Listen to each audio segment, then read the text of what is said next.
bro. Yeah. All right, bang that shit up. Streets a lot. These niggas talking about they being in the set, I never seen them in the set. That's Savii 30, Dadap. Demons in the set. Hey, stop, man, these niggas really need us in the set. They don't be up in the set, I don't see them where they at. I leave them where they at. Niggas know me on live. Got the 40 on my lap and I'm blowing at his ass. Yeah, homie, niggas know that I be lonely when I smash on the game. You insane, we do shit that you can't do. Boy, I ain't a joint if no enemies, I'll hate you. They know I'm Savii get bodies and flock at your house. I need jewels and a steak too. Thank you. We inside pass cause we can't lose. Nigga, that's online. We've been doing this since grade school. Nigga, that's online. We've been doing this since nigga. I pop a Chango with my Levi's. Eastside. Really outside. Yeah, really outside. I'm really outside. Really outside. Everybody, if you ain't already stream this shit, man, go to Savii 3rd, Dadap, Savii 3rd, really outside. You can pull that shit up anywhere. Pull that shit up, man. Everybody welcome to Streets Unlocked. I'm gonna let the guests right now, you know what I'm saying, like introduce themselves and let you know what they got going on. Start to my left.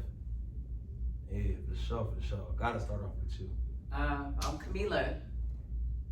Camila from where? Camila, a nonprofit mentoring program in Vision Youth Services. Have a podcast called Raw Conversations. I worked a lot in gang intervention and mental health.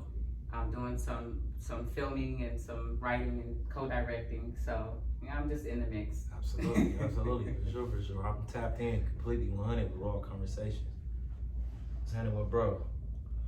Shit, yeah, Dadap, from Eastside Long Beach, aspiring artist, if you will. No, I'm playing. No, I'm 21st and Locust, you know, Long Beach artist. Hold on, let me just address the issue right now, like, cause there's a lot of people going around from different cities saying we Crip Street. I know I spoke on that my last episode with Webb, Catch, and Baby Infant. I spoke on that, but like, Crip Street really started at this man's mama house. Like, niggas really don't understand. Like, it don't get more locusts than Daddy and Goon. Like, it can't get more locusts than Daddy and Goon. Oh God, Facts. For real. So we gonna shout out to that Crip Street. We setting trends right now. You know what I'm saying? Everybody in every city talking about it's a Crip Street. We want to go ahead and get that homage, pay that homage to them people that really started that. But for right now, man, back to I was gonna ask a question. Go ahead. Can you kind of just break it down? Cause I'm hearing this kind of like for the first time. So can you kind of break it down for somebody who may not Understand what's Crip understand? Street? Yeah, like understand. Well, Crip Street is Locust for us, like basically, it's just like, Thank you. I don't know, it's just like a street where the Crips be. Like, you know, it's the Crip Street, like, you feel me? Locust is what? Locust and 21st. For sure. Okay. Right, So that's where you were born. That's where you were raised. That's Yes, ma'am. the neighborhood. Yes, ma'am. Got you. Okay. Yeah, and so everybody just, you know, that's with the culture, took it upon themselves to, you feel me, make their own Crip Street in their own sections, but this where it came from. So they don't know where it originated. Some people actually Niggas do. know. Yeah. Niggas Okay. know. They're not paying homage. Yeah, absolutely. That's what we going through. But Long Beach niggas always had that type of problem. Now, we always had a problem with niggas looking at us like, yeah, you gotta be from LA, you gotta be from Compton, or you gotta be from Watts. Like, Long Beach niggas has always been different. So now that we kind of like got the force with setting trends, it's like we never really kind of like Long Beach niggas anyway. So they don't really want to pay homage like that. But Crip Street, all the lingo that's pretty much going on, like, it's coming from our Pretty area. much, yeah. Niggas ain't been too thirsty to take credit for everything. Niggas just keep it going, really. But a lot of shit really come from the set, you feel me? Oh God.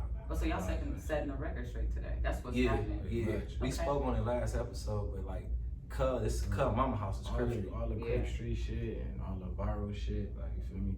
That shit come from us, like, pretty much, you feel me? Free Pack, you feel me? Absolutely. Big bro, he did a lot of this shit, like, you feel me? He created a lot of lingo. You feel me? For real. He So got a lot of this shit was little vibe. born. So how you feel, bro, like, to ask you about this, because I want to set the record straight, because you don't really do too many interviews, you don't be talking on camera, and, you know what I'm saying, being your own bag, but for niggas that know you right now, Saw speaking on it, How do it feel like to lose your mama? I'm getting there, I'm going straight there. How do it feel? How do you feel? What's the difference? Start off with one question. How did that feel? Yo, my heart dropped. I was Like this shit deep. And that's what this podcast is supposed to be about. We supposed to like really pull layers upon. Damn, it's I don't know, like it's definitely different. You feel me? Living every day after that, of course. You feel me? Depending on a relationship with your parent. Really, it don't really matter your relationship with your parent. Like, you feel me? If you don't, you feel me? Everybody love their parents for the most part. Like, you feel me? And so it's like you feel me? It's a severe thing to like somebody like, but I don't know. It's just like it's crazy. It definitely like just keep in the back of my head, like, you feel me, to keep going. You feel me? Stay afloat, stay alive out here, cause everybody know like your main support system is your mother, if anybody, especially for a boy. Like, true. So it's like it just, you feel me? If anything, like it just make you want to, you feel me, be better than you wanted to be more successful than you wanted to be for your parents. Like, you feel me? Like it make you want to be 10 times, 100 times, like go way harder. For all the followers that's watching this right now, like where were you at? Like when you got the news that your mom passed? I was in jail. I was in near Prezi. I was in Wayside. And what your people told you, like, mom, gone type of energy? Yeah. Dad told me that my mom had passed because I had court coming up soon. So actually, I was at court. Matter of fact, I was at court when I called them and they had told me. And you feel me? And I was just wondering, like, you feel me, why, you feel me, people wasn't there or whatever, like, you feel me? And they had just told me, like, yeah, we didn't want to tell you to stress you out at court or whatever. And it was like, dang. So can I ask a question? Do you mind? Nah. Okay. What goes through your mind, like after hearing something like that, but then being secluded to the point where it's not like you could be there to be around for your family? That's the part. Like that's the that's the thing that do it to you. Just like, you feel me, with everything like.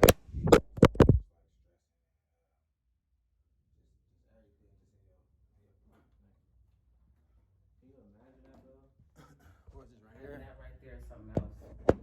Where was this at? That's a whole nother level. Where was this? Right there. Yeah, it was right there. Let me see. See, Anders, we gonna get him. Oh, this, yeah. He's had a right for it. This, yeah.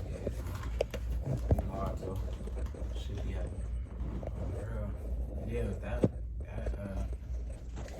that's crazy because that specific thing was like something that, you feel me, I always thought about, and you feel me, that was like a biggest fear, like something that they never, like, you feel me, wanted to happen, like, you feel me, like one of those, like, you feel me, one of those things that you just always wish would never happen type of thing, like on the back of your mind type of thing. And so shit that it happening is just like kind of so surreal, like, you know. So was you able to go to the funeral, like, or you stayed in jail the whole time? I made the service.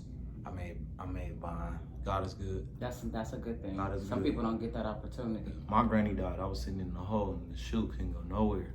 Had to cry it out in the cell by myself. That's good. For real. Man. So my platform is, I basically want to have the audience tuned in to who the artist, who the entrepreneur is, who the person out here with business. So I see a lot of people just look at us like, oh, he rap. You know what I'm saying? And don't understand like the true definition of being a human. Like, you know, we all go through things, and that's the point, to make it relatable. And this sister right here, I relate to her, and I've been on her platform like numerous times, you know what I'm saying? Just like really understanding what she really out here doing, the platform she trying to set up for the culture. Can you give us a little bit more? I've been doing the mental health thing for a minute. I'm from LA. But I also went to school in Long Beach, in middle school. I went to Lindbergh, I went to Hoover, I went to Hill. I got kicked out of all of them. Kicked out for what? Fighting, like You always just being fighting. like, You squabbling shit up. yeah. Should have for sure been a homegirl. He's squabbling everything up. Yeah, no, I actually stayed. I think it was like Orange Street, like right by the library, not far from like Jordan. Like, and like I stayed a couple of places in Long Beach, like growing up. So I was kind of like, my father was an artist, so I was back and forth between certain areas and certain neighborhoods. And when I became an adult, when I got older, like my biggest passion was to give back. My biggest passion was seeing what I saw like in the streets and knowing like that shit came from somewhere. Mm-hmm. You know what I'm saying? We could look at you and say, oh, you're a criminal, you bad, you X, Y, and Z. But y'all not looking at the shit that they had to do to survive. Real talk. You know, they don't talk about that. That's True, not a conversation. Yeah. You know what I'm saying? And so my biggest thing was just, you know, being open enough and giving that platform to say like, yo, you mad about some shit, you should be mad about that. But let's figure out how we can find our way past it. Yeah. You know? As a female, I got a question for you. Yes. When you was going through like high school, did you have any friends, female friends that gangbang or attach themselves to some type of neighborhood? Absolutely. And what made you different? Or did you gangbang? No. Never gangbang. Never claimed the hood. No. And you had friends that what? Like, To how friends, did you? family, like I work gang intervention in South Central LA. Like, what do you mean? Like, yeah. So I'm definitely connected, but I'm connected in a way of just loyalty, in a way of, you know, you can be out there doing your artistry shit, but I care about how you doing when it comes to your mental health and what's going on at home. Mm-hmm. You know what I'm saying? Like, I dealt with a lot of guys who, you know, were locked up and was looking for employment and stuff like that. You know what I'm saying? So I just held them down on that end, you know. But no, I didn't, because I saw too many people in my family when it came to gangbanging where it landed them. Mm-hmm. Right now they locked up. Yeah. And just the same situation that he went through, had a cousin who went through the same situation, and he was in a hole. So when his mom passed, like, I'm calling the CO, like, hey, can we just pull him out? Like, can you have compassion and having a conversation? Tried to get him out for the service, didn't happen. They don't care. You know what I'm saying? Yeah. So it's just, to me, it's just, the whole situation is honestly fucked up. Because here I am mentoring these kids where they family members, whoever's supposed to protect them and guide them is locked up, and they can't be there, you know, to give them what they need to grow and to develop. Yeah. Like, and for me, my whole shit is like protect your energy. My nonprofit organization for the youth is protect your energy, because like I really didn't have to be from the set, because I was already hooping and I was already like a regular nigga. Like I grew up in the set, so like my mom used to be like disgusted, have to walk up the stairs, and the other homies didn't want to move for her kids, and I used to be feeling some type of way as a little boy, like 9 years old, like niggas 17, 18, not want to move up the stairs so me and my mama and my sister can get up. So like I really grew up in the set. Like I know this shit for real. I really grew up on 23rd Street, so it's like it was kind of crazy for me. But growing up and then being right here, and it's just like, man, Long Beach was like so like, because we really set the trends on a lot of different things, like dyeing your hair, like wearing jeans that fit you and clothes that fit you. Like we was the first ones to fly Crip. Like everybody was wearing like, shout out to all my LA Compton Watch niggas, but niggas know the truth. Like niggas was wearing 5X's. Long Beach niggas started like downsizing this shit to the swag niggas see now. Like we was doing that shit in like 03, 04. So it's like for real, niggas was wearing, like we switched it up, skateboarding and all that. Like, but my city was just so like contagious with the energy that was coming up out of there, and I was like, fuck it, I live right here and I'm already beefing with niggas that's beefing with my niggas. I might as well join the set. But that shit changed my life.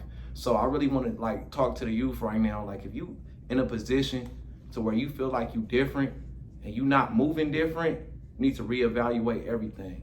If this is all you know and you ain't got no other vision, I can't really blame you. For the youth that actually knows, the ones that actually feel different, like, man, I could do something different with my life, please do it, because this shit ain't really how it seems. For real, it's a lot of pain, heartache, betrayal, all type of shit, jail time, burying your friends that come along with this, man. Like, so my nonprofit organization is Protect Your Energy. I want to show the other kids, like, look, be real particular. I went to jail, you know what I'm saying, for some niggas, some shit I ain't even have to do with, but, you know, we're going to believe in that code. We're going to keep it 100, don't matter what the crime is. We're going to keep it 100, you know what I'm saying? So, man, if you can change your life right now and protect the people that you have around you and be real particular about your energy, do so, for real, for real. I have to. Can I say something? Mm-hmm. Okay, so listen, I think that is dope. Like knowing like your history and everything that you've done, what you're doing now. You and your boy, what's Wait, Feeding the which Homeless? one? Young Webb, Young Webb. Feeding the Homeless. So came in and he's in the studio. They doing their thing in the studio, but he's like, I gotta go. I'm supposed to be recording that day. I gotta go. What y'all got going on? We going to feed the homeless. Like. To me, that type of stuff is because you don't have an obligation to give back, especially going through everything you've been through. Mm-hmm. Give back, why? Who gave to me? Mm-hmm. You know what I'm saying? But to turn that around and to do something that could affect somebody else's life. That's real. Shout out to Young Webb, Viral Fucks, Catch. All y'all really fuck with that type of energy, and that's what we on right now, man.